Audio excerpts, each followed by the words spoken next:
ng iba. Oh, namimihasa ho kasi yung mga DDS, mga kababayan, eh, ng ganyan. 'Di ho ba? Oh, ngayon naman ho, oh, dito eto pa isa pang DDS din ho ito. Si Roque ho, mga kababayan, oh. Si Roque ha, oh, in fairness mamula-mula ang pisngi dito. Ko 100% na yan na magkakaroon siya ng interim release kasi Naku, yung interim release na naman. Pakinggan niyo ho, mga kababayan, ha, kasi ito po ay, patungkol doon sa dating Pangulong Duterte.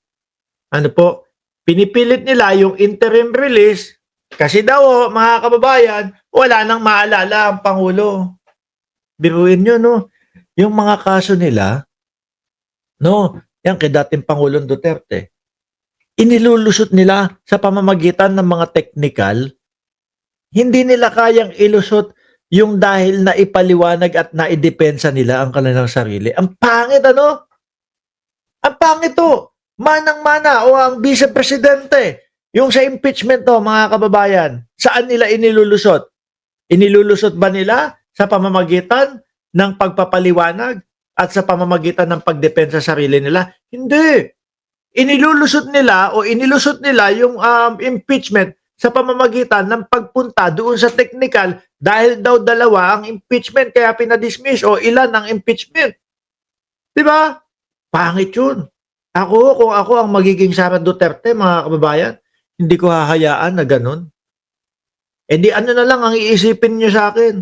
Si Mark Ramos, um, na ano yan, na issue yan na sa pagnanakaw pero hindi niya naipaliwanag, hindi niya naipagtanggol ang kanyang sarili. O di ho ba, mga kababayan? Kaya ako, hindi ho ako papayag doon. Hmm? Hanggat maaari, ipagtanggol niyo ako. Nag-hire na nga ako ng 16 na mga abogado eh. Oh, tapos hanggang doon lang. Di po ba, mga kababayan? Ngayon, eto kay dating Pangulong Duterte, ang trip naman daw ho nila, eh nawawalan na daw po ng, kumbaga, wala nang maisip ang dating Pangulo. Hindi na naaalala lahat. Oh, sinasabi ko 100% na yan na magkakaroon siya ng interim release kasi unang-una, wala nang sapat na kakayahan humarap sa paglilitis kapag yun lang. Para palayain, para magkaroon na ng interim release. Kasi wala na sapat na, wala nang maalala, wala nang kahit ano. Dahil sa katandaan. Baka niloloko nyo lang kami ha. Bakit naman namin maiisip na baka niloloko nyo lang kami? Eh kasi, yung, di ba yung dating Pangulong Duterte, nakita ho natin sa Hong Kong, mga kababayan, tumayo sa entablado, nagsalita, meron pa with matching, sisipain ko ang ICC. O gumaganon pa ang dating Pangulong Duterte. Di ba? Tapos ilang araw lang ang pagitan no, mga kababayan, pagdating na doon sa ICC, wala na. Para na pong sumali doon sa kids party na pahabaan po ng pangalan. My name is Duterte. Oh, biglang gano'n na ho. So baka ito, gawa-gawa lang nila na kesyo hindi ka na makalala. Oy, ganito, kapag ka tinanong ka, kunyari, wala ka na maalala ha. Para sa ganun, payagan ka na interim release. Oh, hanggang ngayon din ba, Roque, wala pa din tumatanggap sa dating Pangulo? Kasalanan yan nung mga DDS ninyo. Yung mga supporter ninyo, di ba mo makikita kayo worldwide. Mga kapwa natin Pilipino, makikita kayo, na ibabalita kayo, nag-aagawan kayo sa mga humba. Pati pagkain, pinag-aawayan ninyo. Yung iba sa inyo, mga pa-VIP pa daw. Di ba? Di ba mo yung nakakahiya yun, mga bossing? Dahilan yon kaya hindi mabigyan ng interim release ang dating Pangulong Duterte dahil nga pupuntahan ng mga DDS. Pag pinuntahan ng mga DDS, tapos kapag sumigaw sila doon sa isang street o sa isang lugar na yon, kinabukasan, iba na ang pangalan ng lugar nila. Duterte Street na o kaya Duterte Park na ang tawag ninyo. Yan ang dahilan kung bakit kung bakit walang bansa na gustong kumbaga tumanggap sa dating Pangulong Duterte. Kagaganyan ninyo. Tsaka yung araw-araw sasabihin ng mga bansang tatanggap, naku, ganito. Ang ganda-ganda ng bansa natin, ang ayos-ayos ng ating bansa, tahimik ang ating bansa, tapos tatanggapin nyo si Duterte. Eh di araw-araw may mga nagrarally na din dito sa ating bansa. O kaya hanggang ngayon wala. Tuloy! Pinilit pa paglilitis, yan ay paglabag na sa karapatang pantao ng akusado at yan ay magpipinta ng masamang larawan ng ICC. Oh, so ganyan nyo gustong ilusot si Duterte ngayon.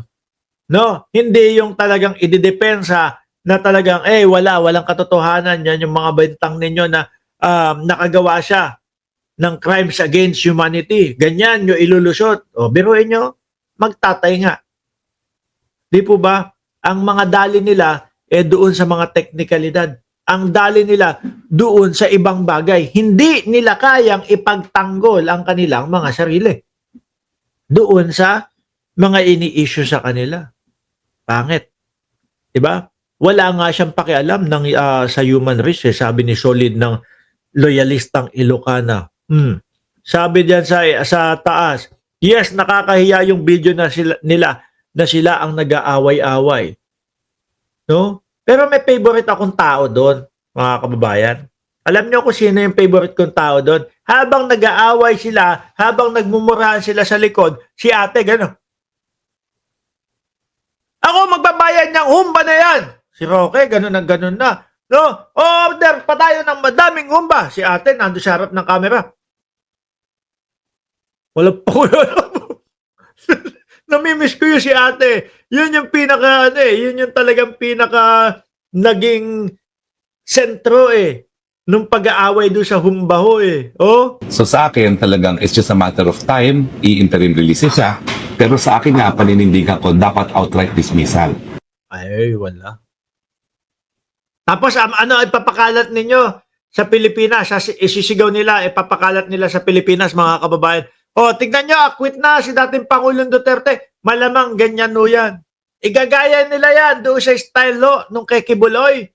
Yung sinasabi, tignan nyo, si Kibuloy acquit na doon sa Estados Unidos. Yung pala, ang binabaan ng sentensya, yung kasapakat ni Kibuloy doon sa Estados Unidos kasi nakipagtulungan na sa Estados Unidos. No, sila naman ang gagawin na, napalaya na ang dating Pangulong Duterte. Yung pala na-dismiss lang kung sakaling madidismiss. Kung magogoyo ninyo ang ICC. Di ba? Ang dahilan pala ng pagkakadismiss dahil wala na daw maalala ang dating Pangulong Duterte. Tingin ko malabo Malabong mga mapagbigyan ito ng interim release. Unang-una na din doon sa kasisigaw nila. Kasisigaw nila, walang humpay, walang katapusan, na sigaw na kinidnap ang dating Pangulong Duterte. Di ba? Pero okay. Mga ilang panahon na lang, isa pang Petra yan. Ang hilag niya sa Petra. Ano ba ibig sabihin ng Petra? Bading? Si Peter Cayetano, tinawag na Petra. Hindi ko alam kung ano ibig sabihin. Bading? Bading ba si Cayetano? Ngayon ko lang nalaman kasi. Ngayon ko lang narinig. Diba? Siyempre, okay, eto mga ilang araw, ilang panahon, baka buwan, o siguro sabihin na natin, hindi lalagpas o hindi matatapos yung next year. Eto ay nakauwi na din ng Pilipinas, mga kababayan. Nandoon na din sa Oblo at nakikikamot ng gano'n, Pero masaya yan. Bakit? Mahilig magpa-topless yan No, di ba? Janelle Van der Herst, mahilig magpa-topless yan doon, medyo tumagilid ka lang ng gano'n, pwede nang tutukan si Roque sa likod. Alam niyo na, bahala kayo kung ano isipin niyo, kung ano itututok kay Roque pag nasa Oblo na. Anyway mga kababayan,